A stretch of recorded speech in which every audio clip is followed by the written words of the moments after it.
Welcome. In addition to the introductions, which I invite you to put on Blackboard for this week number 1, that is connected to choices. Who we are has a lot to do with what we choose. And in food, our choices are I want something, I need something, I desire something, I thirst for something, I calculate that I ought to have. Ideally, I should eat this and not that. What I have available to eat is, well, just this. My family eats this, so I do too. Well, I can't afford that, but what I can afford to eat is the government told me that I ought to eat this and not eat that. The government told me. Oh, I'm a woman, so I can't eat all that. And I can't eat that. I have to just eat that. And my coach told me what I have to have. How do we choose? Culture, family, personal history, personal preferences. Tell us who you are as you go through your introduction and your Blackboard, and tell me about your food culture, what you eat in your family, your personal history. Connect that to food in your introduction. Different eating patterns can result in health. And they can be really quite different. I put in the ones that I'm the most familiar with. Government dietary guidelines, for proteins, lipids, also known as fats, carbohydrates, vitamins, minerals, some of the basics in our diets. The dietary guidelines for proteins is actually quite low. For lipids, it's low. For carbohydrates, it's relatively high, relative to many other ways of eating. Vitamins we describe as the minimum of what we need before we get a disease, and the minimum for minerals as well. We compare that to Weston A. Price, which we saw the video of, Liberian, which I'll talk quite a bit about because I have some experience because I lived in Liberia for 2 years with the Peace Corps. Latvia, for the same reason, I'm Latvian, so I know a little bit about that, but that's connected to the Mediterranean. And French. Now, the French will have a very high fat diet, yet the French versus Americans, who seems to be doing better health-wise? So these are so different. Even the most basic aspects are so different. Is one right and the rest wrong, or can all of them have some health benefit?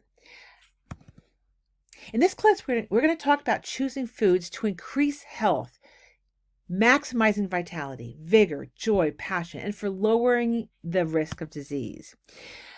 Diet and chronic disease are intimately connected. This graph from our book suggests that it's mostly the things indicated in blue, although they think that's quite important because look at this, right at the top of the list, 1, 2, 3, and 6. But I contend that all of these have to do with nutrition, and all of these can be improved.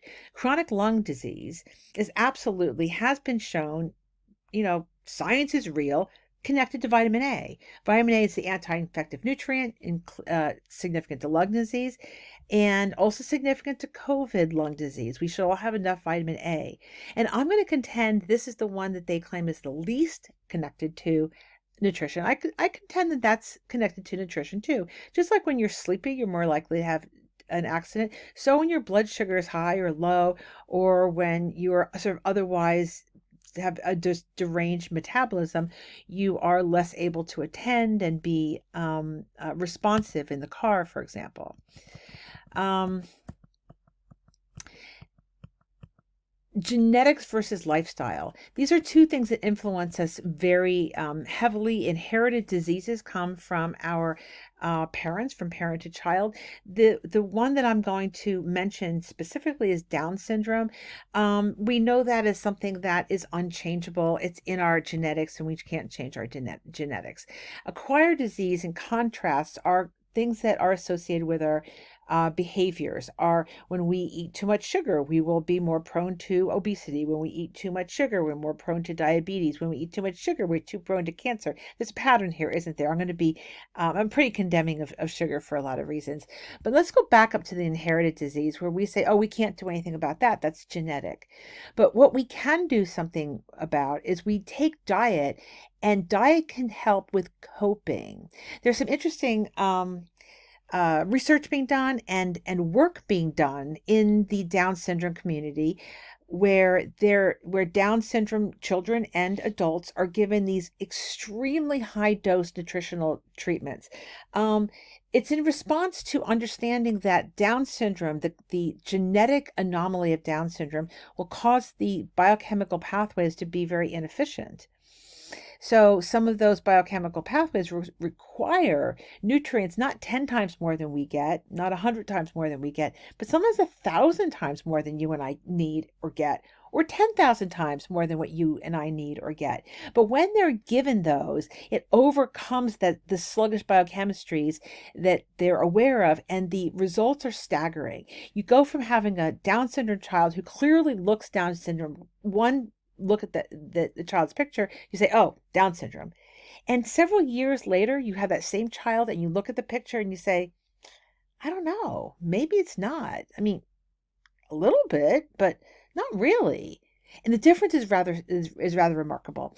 And the same with the capacity, intellectual capacity.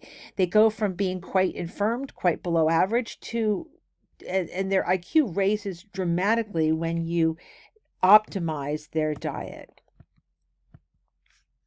And this is a continuum. So Down syndrome is here. It's less nutrition related, it's genetic, but these symptoms can be responded to. And here it's more nutrition related. When you have anemia caused by lack of iron, then you take iron and you get some confirmation. Okay, back to food. Oh, that looks all looks good. We're going to start with the 6 classes of nutrients. Water, carbohydrates, fats, proteins, vitamins, and minerals. And this is some of the things that it contains. The first thing I want to point out is the word organic. We think about organic in the context of farming, but I'm going to talk about organic in the context of biochemistry, in terms of chemistry. Organic in a chemistry class and in this class means it's something that contains carbon. If it has carbon in it, then it is organic. Carbon is on the periodic table. So minerals, in contrast, will not be organic because minerals are also on the periodic table, but they're different from the from carbon. It's not carbon and magnesium, it's just magnesium. So minerals, each individual mineral will not be considered organic. Vitamins, in contrast, all of them are very human based, biology based, so therefore they're carbon based. We're carbon based life forms, so the vitamins will have carbon in them. And all of these calorie producing, energy giving nutrients, carbohydrates, fats, and proteins, all of them have calorie values to them. All of them have carbon. Again, I'll go back to the idea of we are carbon-based life forms, so it's easier to remember in that way. But let's take a look at some of the other elements that it has. Water is H2O. Oxygen, hydrogen. No carbon, so that's not organic. Carbohydrates, not surprising. Carbon, oxygen, hydrogen. Those basics, fats, carbon, oxygen, hydrogen. Protein, carbon, oxygen, hydrogen. Now, it's easy to start thinking, oh, carbon in, carbon out, carbon, oxygen, hydrogen in, carbon, hydrogen, oxygen out. But there's a lot of significance to how they are put together, and one can't convert very easily and readily to the other, although there are some conversions possible. This one is the one that's least able to convert because it has this extra nitrogen. Protein has nitrogen. You can see this extra element over here. Oops. Okay. The human body and its food. How can we even, acquire anything? And the answer is we acquire things for our bodies from our food. So we need to make sure we have an adequate amount of everything. Essential versus not essential. The word essential means it must be obtained from the diet. This is a little bit different from the vernacular, a little different than the way we typically use the word essential. It's like usually we use it super important.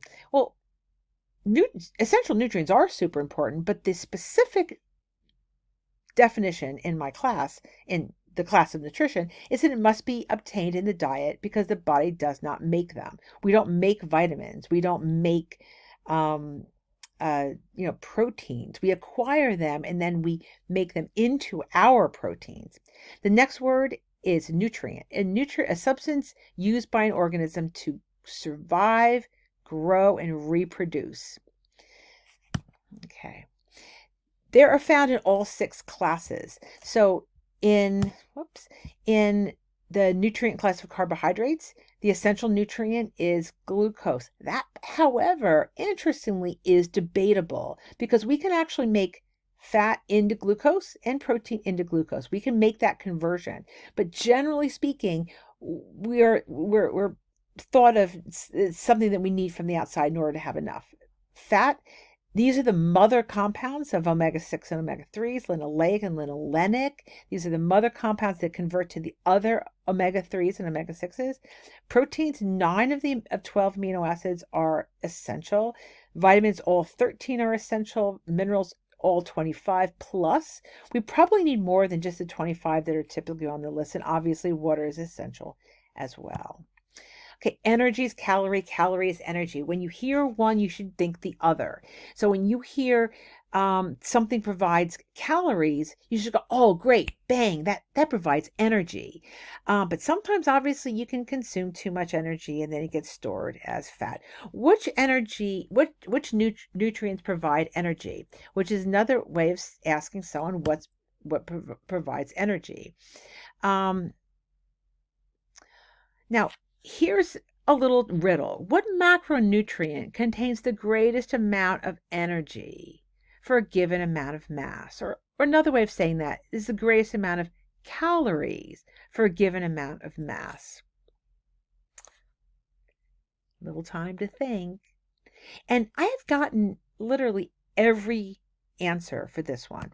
But the real answer is fats. Fats provide 9 calories per gram as opposed to carbohydrates and proteins. They only provide 4 calories per gram.